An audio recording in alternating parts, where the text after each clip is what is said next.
Restructuring. And like you've heard, we are recording the session. So let's remember to be very respectful to each other and in the chat. And also if we pick up on you to speak. So thank you. So Evans, when Evans hears organizational transformation, he hears equipping of employees and organizing chains of operation. Change, we hear transition. We hear changes to accommodate current requirements. Thank you, Faith. Change management. Thank you, Bosco. Good, good, good. So I like the fact that we are all familiar with the word organizational transformation. So what do you feel, again in the chat, organizational transformation means, or is it a thing that small business owners can do in their businesses? So do you think small business owners can relate to organizational change, or it's just for big organizations?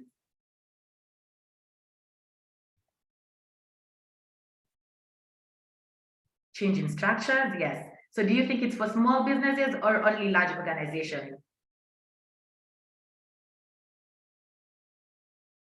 Both, Evans?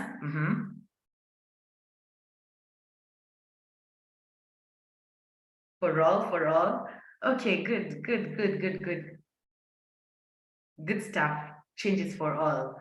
Yes. So that was just a little bit warm up to kind of prepare our minds and set us in the motion that of what our topic would be and what our speaker will be covering. So before we continue, I'd like to reintroduce the usual squad. We have Peter from Corp Bank. He's the head of non-financial services, and he started us off with a wonderful word of prayer. In absentia, we have Sam Chimera, who's our moderator and facilitator. And today, in front of your screens is me, Fiona Maina, project coordinator at Africa Management Institute. Yeah, so if Peter is up for it, I will let Peter do the welcome notes on my behalf today. So Peter, over to you. Remind us why we are here, why it is important for COP to hold this webinar series for your customers, and what benefit what kind of impact you hope to create with this series. So Peter, over to you again. Thank you so much, Fiona, and you're doing a good job. I think you really gotten some very good insights from Sam, and we appreciate the work that you're doing, even to support this program. So I think for me, it's really a warm welcome to our customers and the participants for the day. We are delighted and very excited to have you again. I think even as we come to at the end of the year, we appreciate a number of us has really been consistent in attending the sessions, and we've been able to do quite a number of events online. Every Thursday we are here, and I'm sure a number of you normally get our emails and our SMSs. We appreciate the time that you always create so that then we can have some training together. I think for me, as Fiona has indicated, is just to need to tell us why we do this, and the big answer and the clear answer for the reason as to why we are here is Corp Bank in collaboration with AMI, that is African Management Institute, have really come together just to make sure that we facilitate these sessions for us who are in business or who we call entrepreneurs, to make sure that then our businesses are growing. So we are looking forward to ensure that as business people, MSMEs, they do business, they need finances, but they also require additional insights and tools that are key for them to do business. And so we came up with some 50 webinar series sessions that we learn this year and also next year. And we have themed them depending with the topics and what will speak to the business people at a particular time. For instance, this time around, we are talking about business strategy, and I know most of us are trying to create some strategies for next year. business, resolutions and the strategies and the things that we want to do next year. And for us, it's look for people who look for speakers who are experts in these areas to help us just to know how do we set strategies. I think the last two themes we had was on financial management, and we have done something around sales and marketing. And as we end the year, we are hoping that we are going to end very well in terms of planning and strategizing for next year. So I think for us as Core Bank is to really wish all our customers very well as they do business. We want to believe that you will continue to grow. Our prayer and our desire is to see you grow from micro to small, from small to medium, and possibly to go to corporate.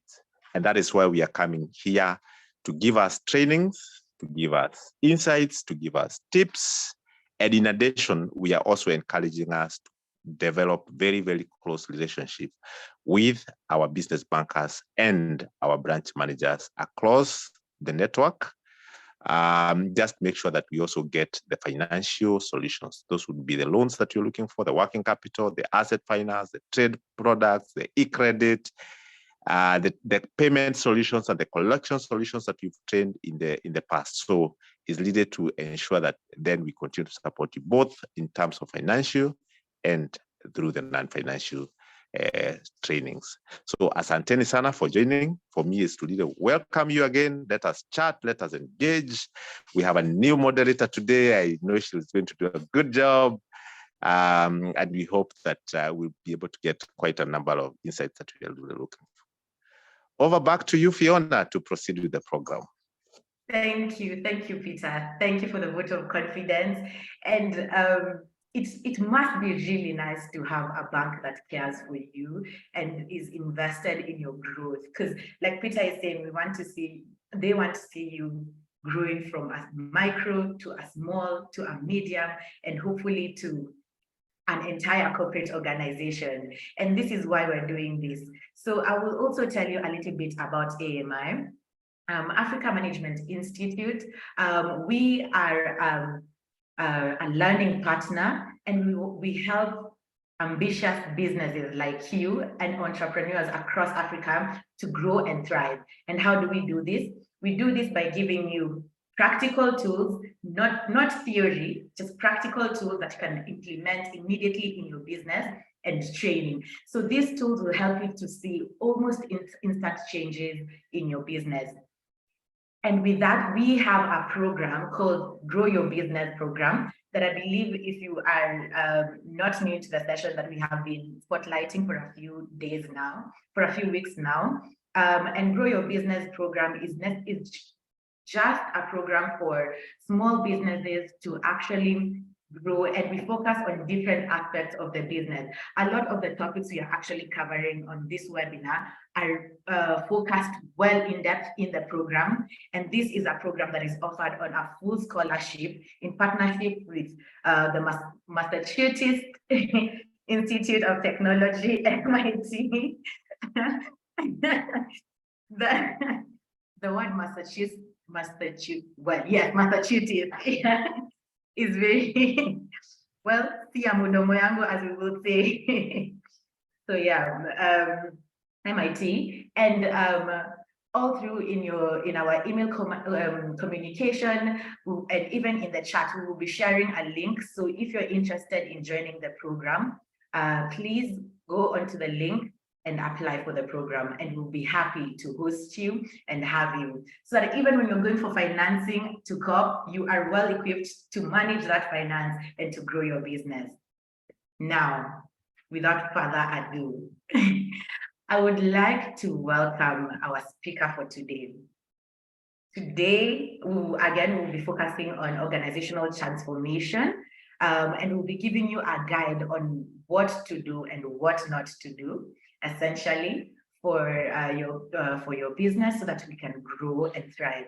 Now, as Peter had mentioned earlier on, we are coming towards the end of the year, and I know a lot of us are thinking, so what is 2023 going to look like for me? What is 2023 going to look like for my business? So we've covered a little bit on strategy. We did like a basics. We did our back to the basics of strategy with Terry. And then last week, we had a wonderful panel discussion with Bernard and Wamoyo, and then they gave us like the next step after we've gone back to the basics, kind of setting our minds into strategy mode for what 2023 would look like.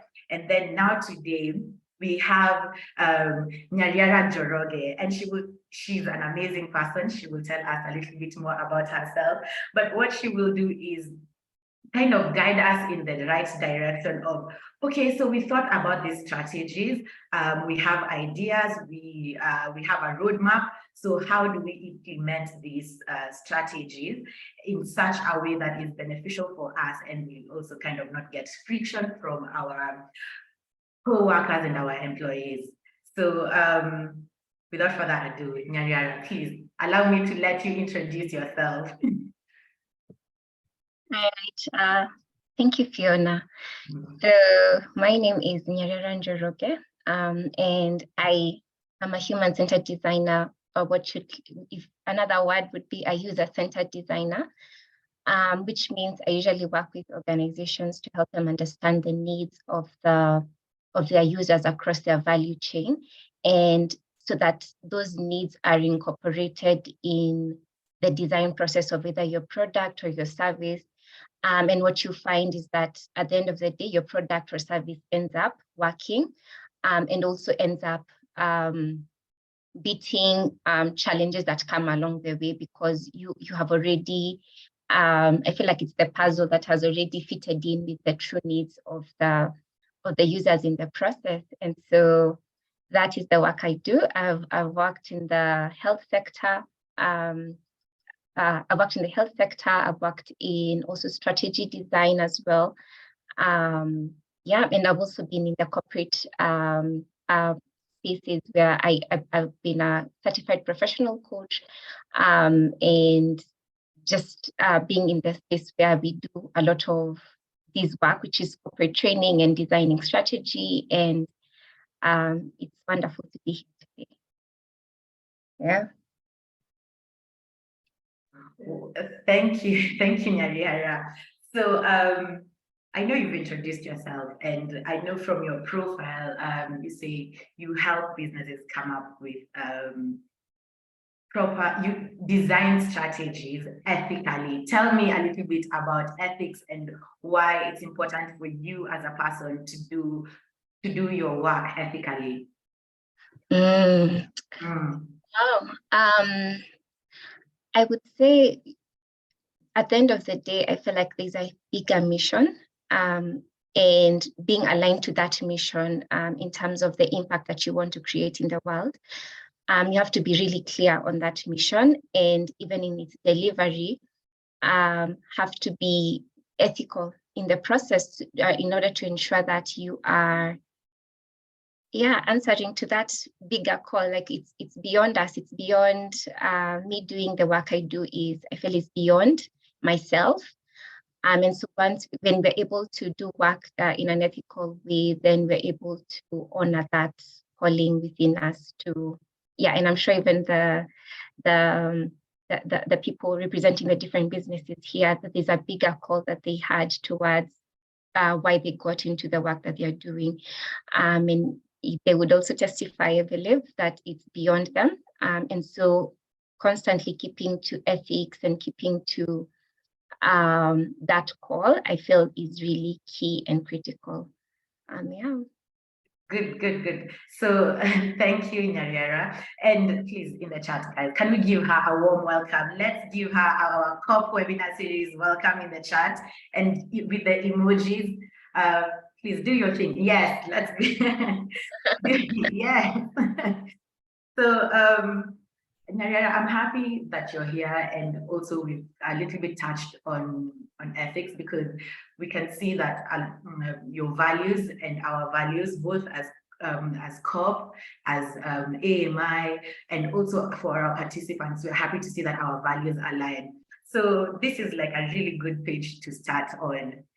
So I would like to also remind our participants that we have a Q&A section. So please, as we go, or anything that you thought about when I mentioned the topic, organizational transformation, please put it in the Q&A and even in the chat box so that we can find it for later on.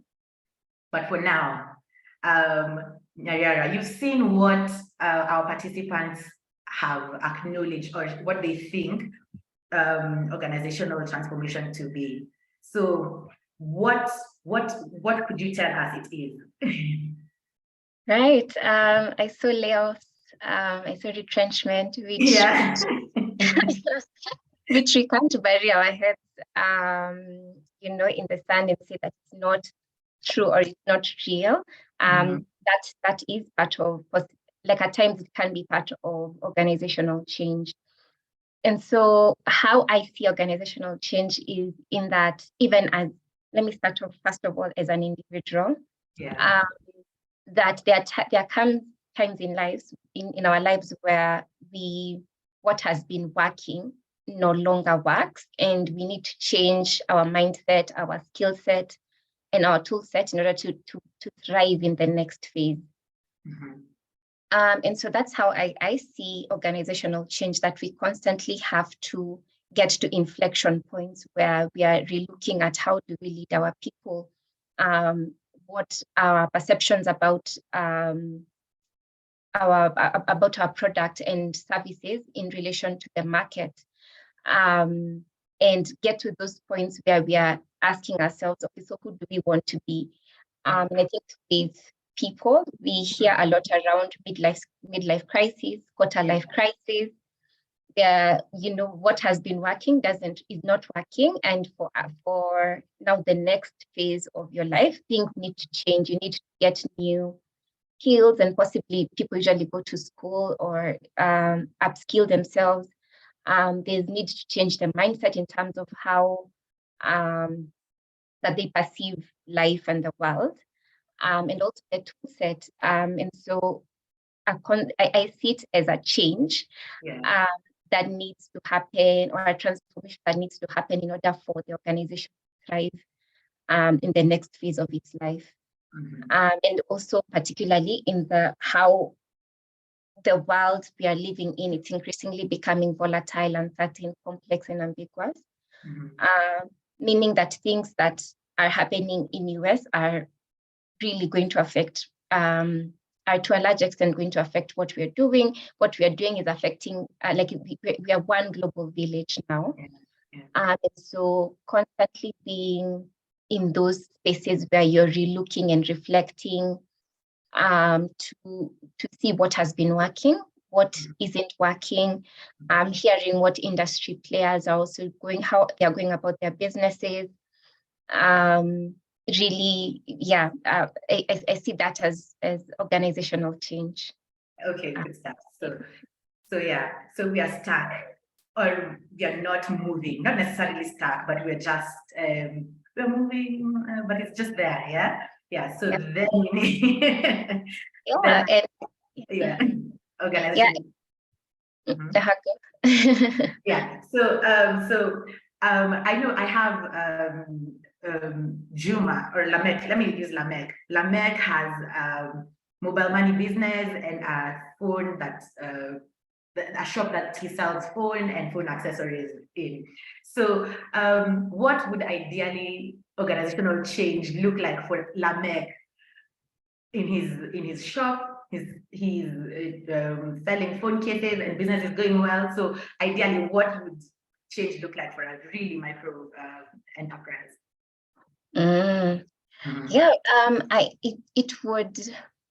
It would look like him getting to a space where he is also interacting with people who are in that industry, to understand how are they perceiving the business, how are they perceiving the environment, the market environment, what are possible insights that are coming up for even other industry players, but also, doing research to find out what is happening in other countries, what's happening in Ghana, what's happening in markets that are similar to us, but also different from us, in that particular business, in understanding how well to either change or transform in order to thrive and innovate.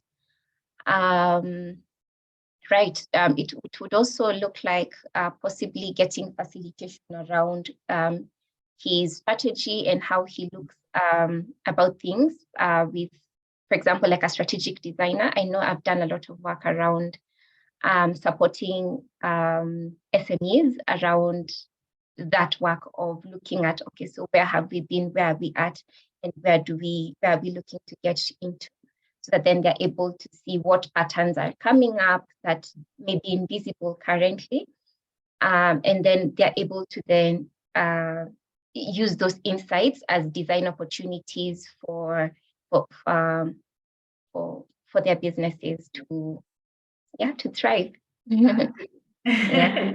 Yeah. So I totally get, and I hope Lamek and everyone else is relating to this. So so now I have seen, I am stuck. And then I have been like, okay, so I see in Nairobi, my shop is in Voi, for example, and I see in Nairobi, I have phone cases that are plain, but I see in Nairobi people are buying, people are working, or shops are selling phone cases that are colored, some with masculine features, some with feminine features, some with dolls for children and whatnot. And then I decided I'm going to buy stock of these new phone cases, and I'm going to take them back to Voi so that I can explore this new market opportunity. So that's organizational change already, right? Yeah, that's organizational change, because he is responding to what he's seeing that other industry players are, what's happening, and is upgrading the business. And yeah. Okay, good. So again, tell me, why is this important? Like, why should organizational transformation be important? And also, how often should we review our modus operandi in the business, like how we run our operations and everything? So why is it important? I think a good example that I usually see is that previously we used to do strategies of 5-10 years, 5 to 10 years. Yeah. But now that is not even viable, because things are changing so quickly that if you set like a 5 to 10 year business plan, chances within the first year things have changed so much that the business plan doesn't apply anymore are very high. And so it has to be you have to constantly get to those points of what I like calling balcony moments. Balcony moments where we are, it's because if you're downstairs and you're engaging with different people that are, for example, on a field, you're only able to engage with one person at a time and understand what is happening to that one person at a time. But if you are able to get to a balcony, then you're able to see the whole field, and you're able to see the different interactions that are happening. And so constantly, so you have a wider view, and you're able to see if the field is your market and the space that you're playing in, you're able to see it from a holistic point of view. And so doing such reflection points would be really important as often as possible. And it's vital, because then it allows you to respond to client needs and customer needs. Because I usually say that clients and customers are loyal to their needs that bring them to your product or service. So at times we can get so much caught up in the product or the service that we are offering and forget why. And it's because the bigger goal is to be able to serve client needs or customer needs. And a good example I usually give around that is how Nokia, initially, I think Nokia was the biggest phone brand. And one of the things that actually made it fall was they were really blind to the need to simplify their operating system. And if you remember, earlier on in, I think, maybe early 2010s, Nokia was really huge, and the operating system that they had on their smartphones was a really difficult one. I think it was, it was really, I remember. Yeah, I remember my parents used to use that phone, and even for me, it would be a struggle to find where the Safaricom M-Pesa app is. Like you have to go through hoops, jump through hoops. But brands such as Samsung really understood what the customer need was. Like someone wants to get into a phone and do the work get things done as soon as, as quick as possible. And so they took up the Android operating system, which is really easy to use. Like even someone who is elderly, it would be very easy, or even a child, it would be very easy for them to use.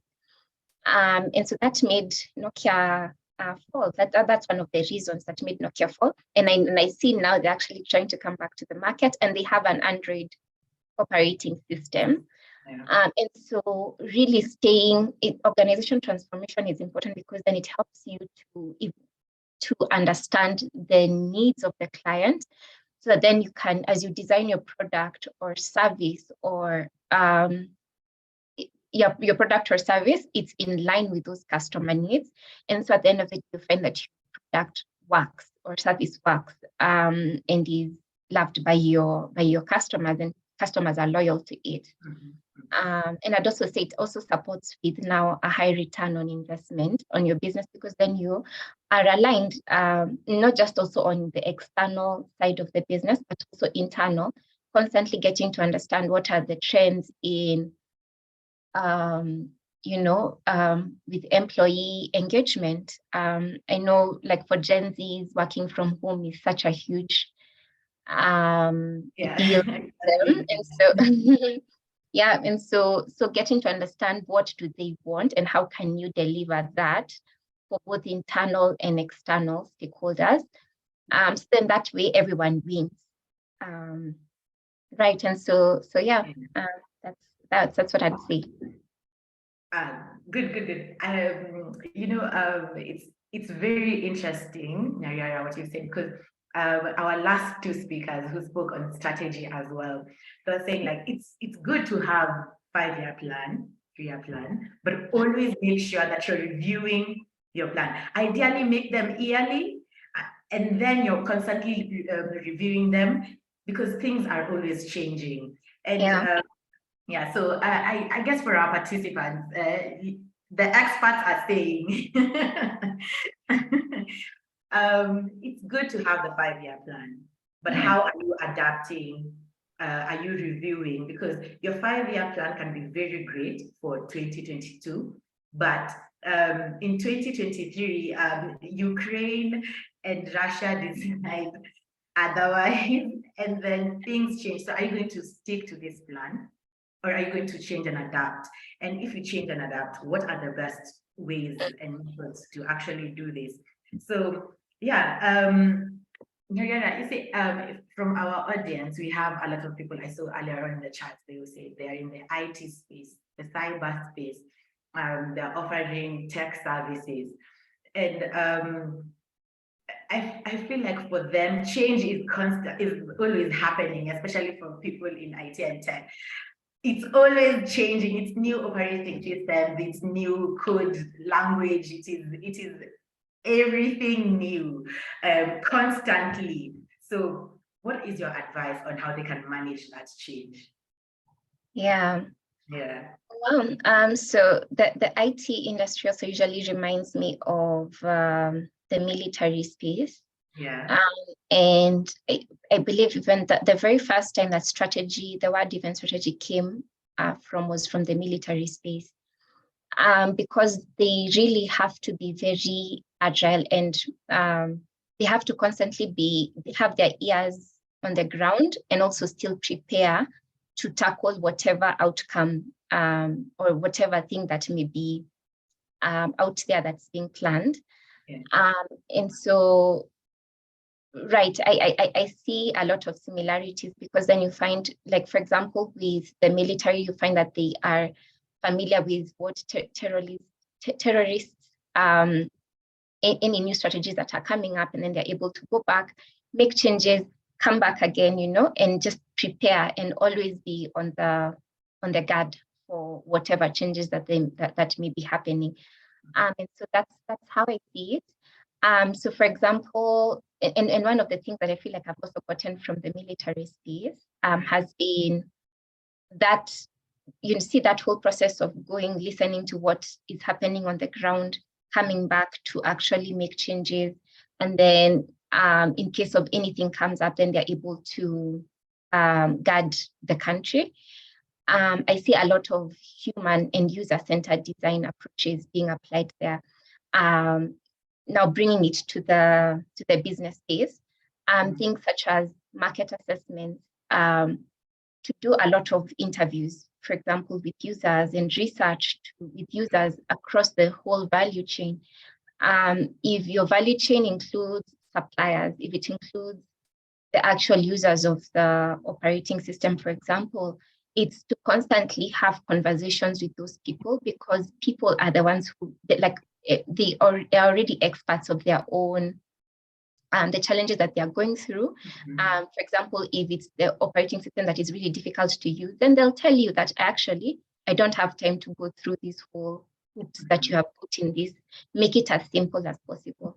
Yeah. So doing as many market assessments and allowing those insights that you generate out of that, applying them and testing them out. Yeah. And so there's something that's also called lean experimentation. And businesses in this era have to really be able to do lean experimentation, which in short is understand what the users in your whole value chain need, and then come back, create a solution for them, a small scale solution for them. And so, for example, if it's a let me give an example with a hospital. So you find that at times hospitals, they are to serve people who are unwell.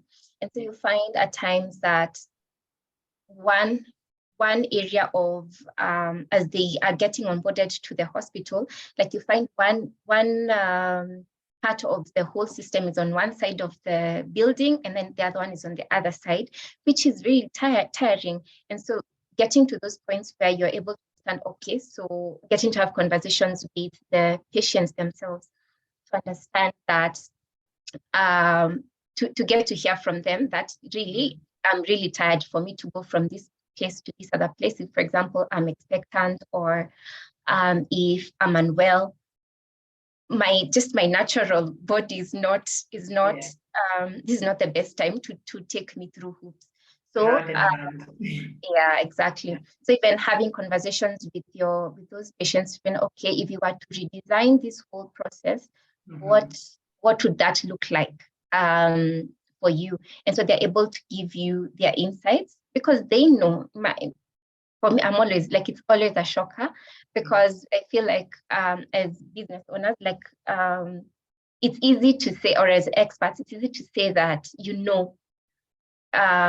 what is best, but going back to the people who you're designing for is really important. And so getting to have conversations with your patients, and then they let you know, for example, let's have the registration here, let us have the place for getting your BMI, your weight, all of that, the tri-age area, let us have it here.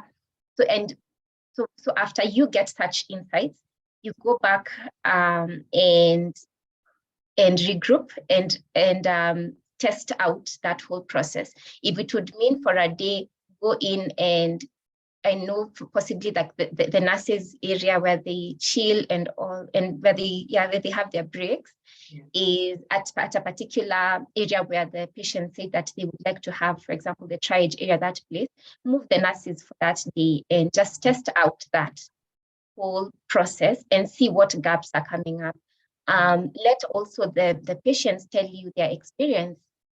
And so constantly doing market assessments, generating insights from those market assessments, and then getting in to actually test out those ideas before you even fully implement on them is really critical. And so I would say, yeah, with the many changes that are happening in the spaces such as IT, constantly be on the lookout and to hear out what are the changes, what is the market saying. Generate insights, and then now test out ideas and innovations as much as you can, even before you fully invest a whole load of money on an innovation or a product. And then that will really keep you in the business you'll thrive. Yeah. I really like the analogies you've used, and I don't know if today we are preaching to the choir, because even in the in the chat I saw one of our guests say he's a police commissioner, if I'm not wrong. And when you used the military analogy, I thought, it must be the same thing even with the police, because they probably have intel and be like, oh, we are going to get someone, they're like a robber over there. And then when they get to the ground, they're ambushed by different gangs from different, and they had a plan, but then they always have to change the tactics on the go. So I like your analogies, Naraya, very good. And the lean experimentation. So when you're managing change, idea, try out the change in like a small amount. So if you're trying to buy new stock, don't buy all the stock at once. Just buy a little, see how it's received with your clients, and then move on. So yes, that's very insightful. And also, I mean, Naraya, you've not watched any of our webinar series, but to the audience that's here today, I really want you to know how intentional we have been with the series, because what you're speaking to, we had like an entire month set out for sales and marketing, and we had our speakers talk about targeting, segmentation, understanding your customers. So all of this is really building up. And what I'd really like is for our customers next year to say, you know what, do you remember that session I had with Naraya? I implemented a small change, and then in March, I saw it worked. Then now I went full blast with it. So yeah. So now that you've given us all these tips and secrets of how to maneuver transformation within our businesses, and from also your expertise working in organizations and individuals, what would you say are like what are common mistakes that you see people, business owners do during this transformation process? So you've gone to a business, and then you're like, oh yeah, I think you've gone to the hospital and told them, look, I think moving the triage room next to the reception and having another reception that leads you to the doctor is an ideal like chain of flow is an ideal flow. And then they're like, okay. And then they implement it. And then like, what are mistakes you've seen people do, even in taking your advice and implementing it? Right. I think the first is in, I would say like how would I put it? Like an unwillingness to invest in the process for quality outcomes. And, organizational transformation is seen as something that is done when one has surplus, when really it's investing in the process for organizational transformation, like is really critical, because then you end up getting such quality outcomes. So like not willingness, like either the lack of willingness to invest in the process, and the process could either look like more market assessment, maybe training of your internal team, whatever the transformation of your business may look like. Most don't want to invest in it, and it's seen as something that's done now when you have excesses. When really it's a critical investment, like it's actually an investment, as I had said earlier on. You're actually able to get a high return on investment from from making an investment in a business transformation. Mhm. I think the other thing that I see as a common business mistake is taking too long to effect changes that you want to see. For example, you see that whole process I had just spoken about, from market assessment to generating the insights that the market needs, and then also experimentation before implementation. Yeah. You need to go through that process as fast as possible, in ensuring that you're not losing on time, but that you're also keeping abreast with the changes, because you might get the insights today and possibly you're implementing them a year later when things have completely changed. So whether that's, so having a team possibly in investing in human-centered designers, user-centered designers, user experience designers is really critical in ensuring that you're constantly abreast of all of these changes, and you're testing them, getting insights, testing those insights through actual products, and then implementing whichever product that comes out as the winner of those tests. And constantly doing that is really critical. And so spending too much time in, sitting on insights. I think, the other thing would also be forgetting the internal team, focusing so much on external stakeholders and forgetting the internal. So that is also a huge mistake, because then the business ends up becoming inauthentic if you're not honoring the needs of the internal clients as well. Okay. So time is of essence when you're trying to implement, and then also constantly measuring, because you did the lean experimentation and it worked, then you implemented it fully, does not mean now you should sit back and it's a constant iterative process that has to always be done. Oh, okay, good stuff. Now, there's a term I hear flying by a lot when people are talking about change and organizational transformation. DD, development dynamics. What is it? All right. So Development Dynamics is a strategy design firm, and we're based in Nairobi, Kenya. And we work with for-profit and non-profit organizations to just help them, or not even to help, but to co-create, our strategies, and to be able to support them in becoming the very best in the market, through taking them through the whole design process, like the market assessment to just the whole process that I had highlighted earlier on, to lean experimentation. We allow you to sit back, and as we do the work, and you're able to then constantly be ahead of the market. And so that's what we do in brief. Good. And so I know you said you work a lot with for-profit and non-profit organizations, but tell me, how can you support SMEs and MSMEs? Because a lot of us in the webinar, we are MSMEs. We have retail shops. Some of us have hotels.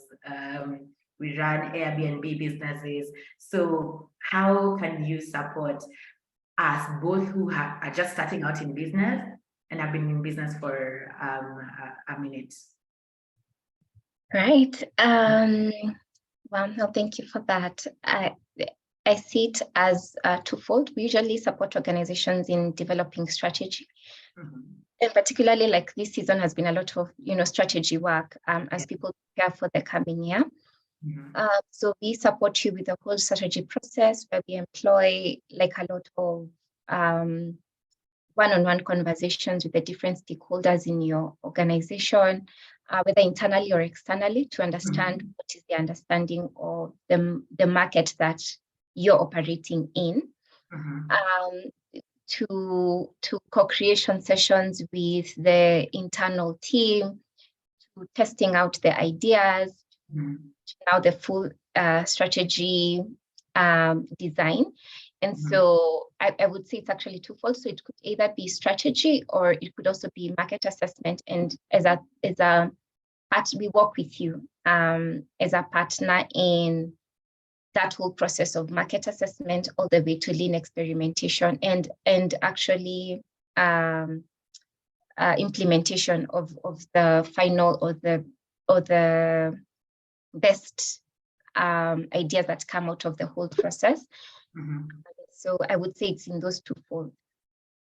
Okay, wonderful, wonderful. So for people in our audience who have, for our MSMEs and COP customers who have been coming to this session, they're thinking, okay, wow. Some of them, the first session was with Terry on the back to basics on strategy.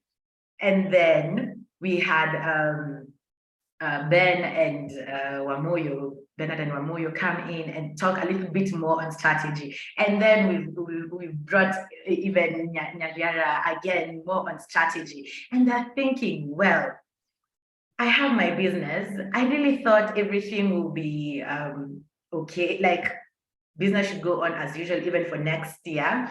I was really here just to hear what COP is doing for us, or if they want to give me money, or and then they had these strategic conversations and started thinking, okay, so how do I strategize? Maybe they have a plan and then they don't know what to do next. So they come to you, development dynamics. How do we find you? How do we find you? Amazing. So they can find me on, I'll leave the phone number on the chat box. Yeah. But also just writing us on experience@dd.co.ke. Right, experience@dd.co.ke. And we'll get back to you about how we can, because for different organizations, then the process is a bit different. So then we can get to have conversations of what that whole process would look like and mean for you. Yeah. Yeah. Okay. Okay. Good stuff. So before I jump into the Q&A questions, I'd like to just remind everyone, if you have any questions around strategy or what we've just spoken about with Nyariara, please feel free to put it down in the chat or in the Q&A session, and we'll be able to reach out to you and answer you. We will have COP. Someone from COP again, guys, if you have questions for COP, just have them be getting them ready. But in the meantime, I see Elias Muiti has risen his hand up. So Elias, I hope it's a question for us. If it is, I will allow you to talk, and then you can ask Nyariara a question and see if we'll be able to assist. So Elias, feel free to unmute and ask your question.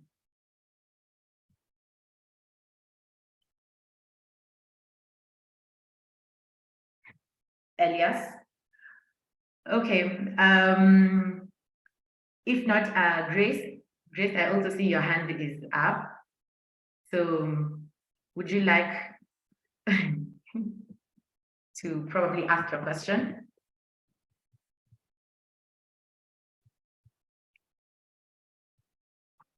Grace?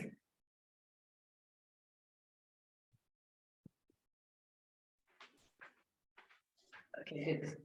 Grace? No, I was not asking any question, please. Okay. All right. Thank you. Okay. Thank you.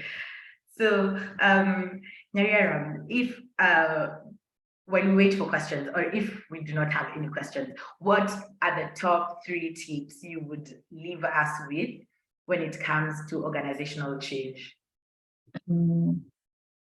Right. I think the first would be around changing the perspective of investing in organizational transformation. Yeah, it's a true investment, and so I will, with whichever organization or with whichever partner, invest in organizational transformation. Whether it's a strategy designer, or whether it's a trainer for your internal team, I'd say that it normally pays off, and that a change of perspective from that investing in organizational transformation only happens when there's surplus. And then the other thing I would also say is test your ideas as fast as you can. Move from market assessment all the way to lean experimentation and implementation as fast as you can. That will allow you to always keep abreast with the changes in the market, and keep you winning and keep the business thriving. Okay, wonderful. So we have a question from Jenga.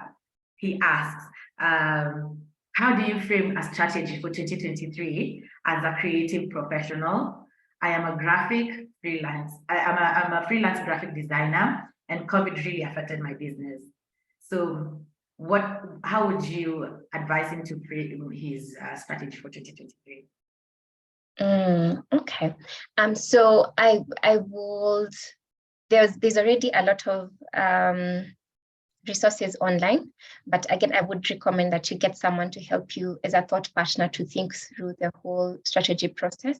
But it would include looking, just stopping to think about, okay, so where are you at? Okay, what has been working, what has not been working, and clearly outlining those things.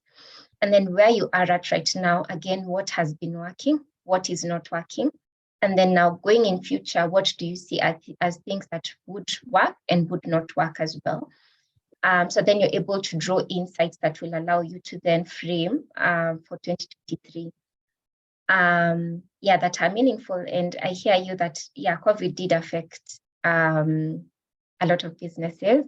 And so what would, even asking yourself, what if another COVID came, for example, asking yourself those critical questions would really help you to fine-tune your 2023 strategy.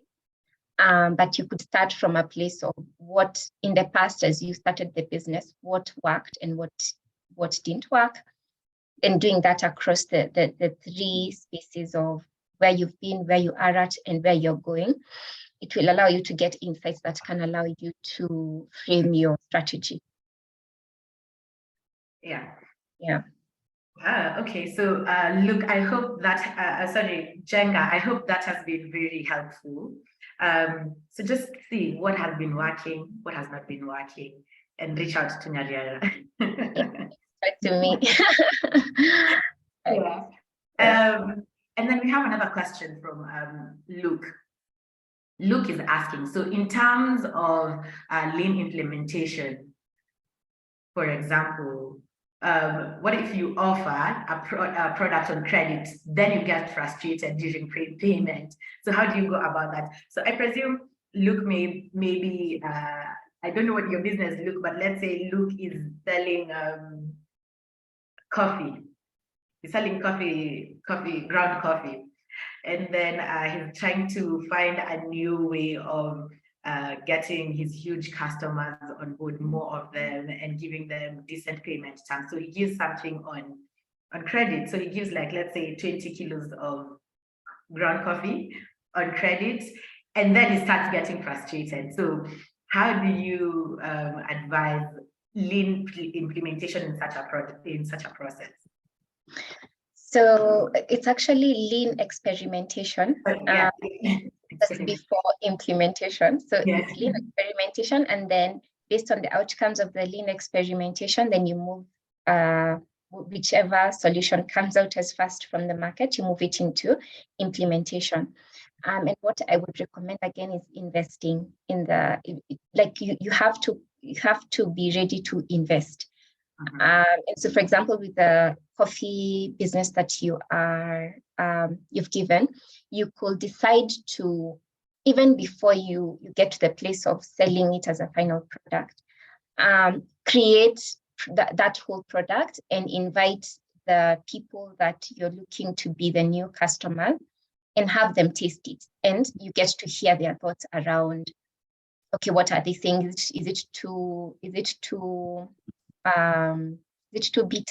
Like, yeah, is it too dark?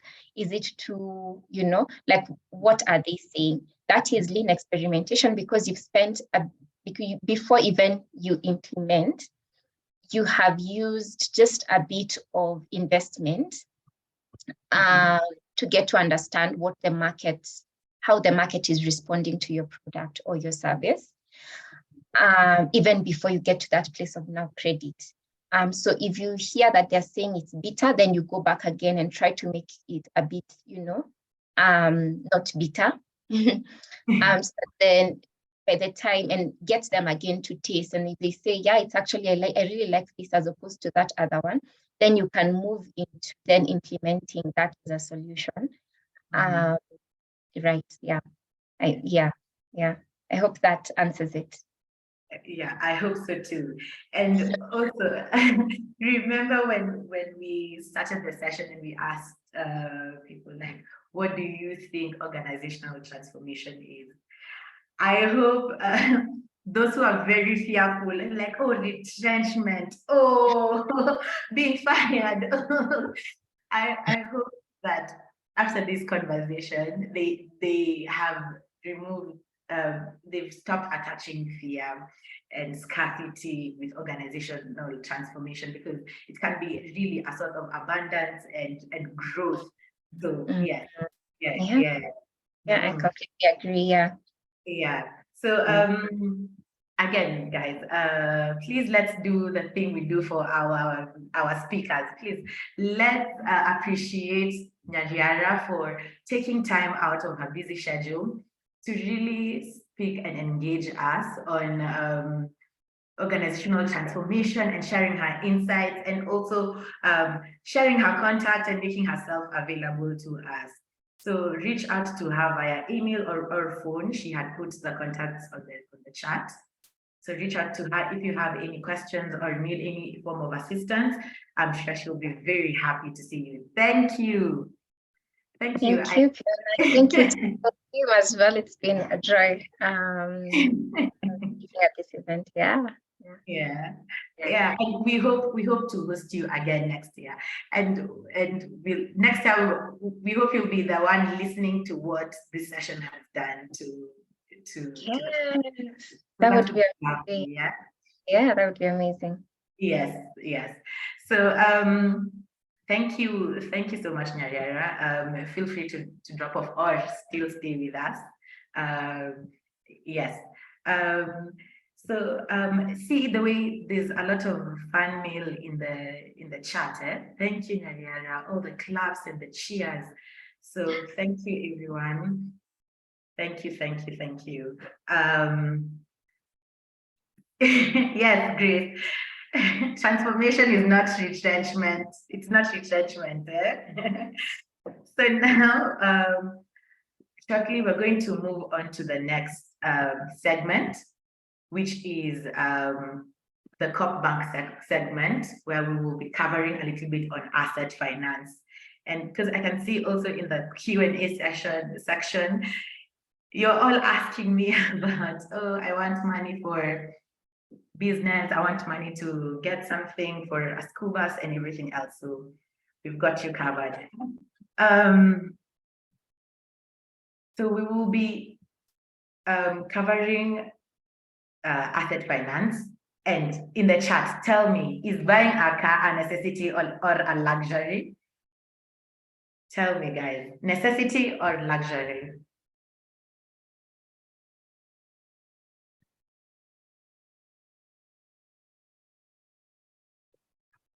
Yes, Bavon, don't worry, guys. As we promised, after the session, we always share the recordings. Necessity, luxury. It depends. Marizuku depends on what? Necessity, luxury. Luxury. Both. It depends on its purpose, on why you're buying it. It's a necessity if you need it, and a luxury if you don't need it. Depends. Okay. So Corp Bank understands that sometimes getting a car is a necessity for you, either for personal use or for business use, depending on the purpose, as a lot of you are saying. So Corp Bank would like to support you in obtaining a car. And some of the things, like the way you're saying, depending on the purpose or the usage, that you should consider when buying a car would be like the purpose. Why are you buying it? Is it for your business? Are you buying it for easier movement around town, or do you travel a lot up and down? So you need, when you're traveling, do you need to feel safe? Affordability, can you afford it? What is going to be the resale value when you want to sell it back out? So these are the things to consider when buying a car.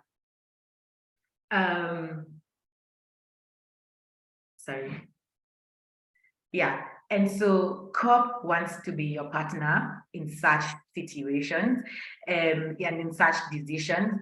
And when you go to Corp, they have a financing scheme that is for pre-owned cars. So if you're a business as well, you're looking to start, let's say, a transport business for school-going children, then you want to start off with a used car. You go to Nyariara, she gives a strategy. You can start with a used car and then look into going and buying a new car, depending on how business will be. She set for yourself timelines and everything else. Then you come to Corp and let them know, like, I have a strategy. I want a car. I want to be using it to be taking my kids to school or kids in the neighborhood to school. What can you offer me? So they will sit down with you and they will ask you, what kind of car do you want? And what requirements should they have? So you should, at least the car should be up to 8 years old. And then they could, depending on the valuation, they could give you up to 100% of what is required for the car. There's options for trade-in, for direct import, and Corp works a lot with car dealers. So they're also able to connect you with dealers who can give you really good deals. And the best part is that you can get car financing within 48 hours.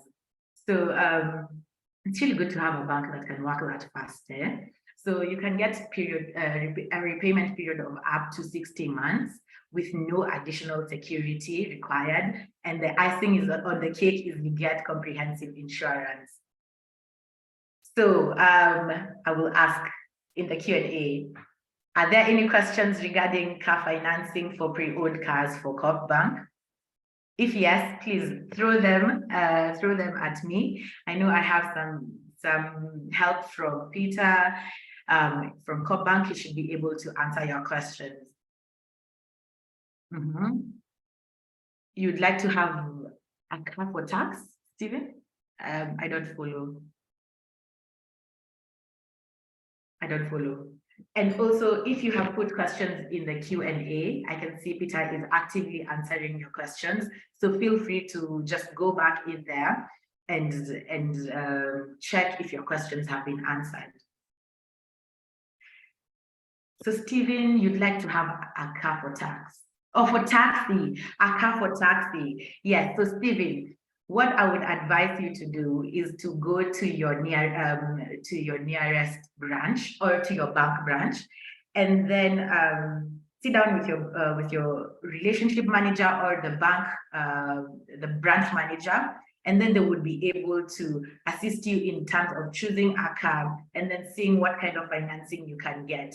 And then instantly you should be able to start your taxi business within the month of December, because COP is usually very timely. So do you finance all car models? Yes, they do finance all car models. Remember, the car has to be not older than 8 years. Does asset financing only have to be a car? No, no, Lucy. There's also other asset financing options. What you can do is we will share, you can always go to your bank branch and confirm with your bank manager or your relationship manager on what kind of asset you want, and they'll be able to assist you. We'll also share the contact details so that you'll be able to speak to Peter and his team, so that they can also be able to advise. So, Jenga, you're asking about electric cars. I am sure there's financing for that. Yeah. What is the basis to qualify for the car asset? Peter, are you able to help me answer that question? What is the basis to qualify for the car asset? Okay, thank you, Fiona. And I can see you trying to do a very good job in responding to some of the solutions that the core bank have, and especially when it comes to the pre-owned motor vehicle financing. Actually, we are having a very big campaign just to make sure that we support our business, and even not business people, even those who are salaried, with pre-owned. These are the used motor vehicles that are maybe at the yards, maybe for 8 years. We really able to see that as part of the needs that our customers have. And we have really worked closely with our dealers to make sure that we do a scheme to support our business people, and not just business people, as I said, even for those who are salaried. You need to have maybe 3 pay slips, rather 3 months pay slips to help us assess your repayment ability.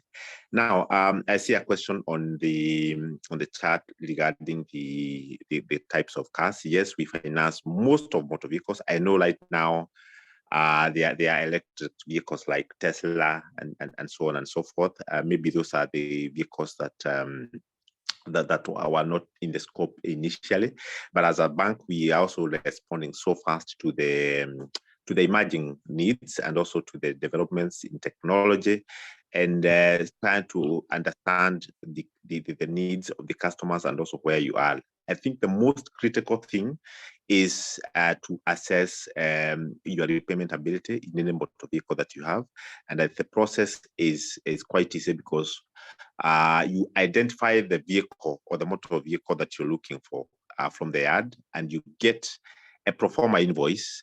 And then we're able to look at what is the amount that you're going to contribute, and what is the amount that you're going to offer. So the most important thing is the ability to repay, and be able to look at that cash flow that you have, or your incomes, and we assess the repayment ability. So I think it's a discussion that we want to have. If you identify a motor vehicle that you're looking for, let us know. I think for the pre-owned motor vehicles, we do not have any bias in terms of the vehicles that we have. We'll be looking at the needs that you have, and we need to see that you will be in a position to repay.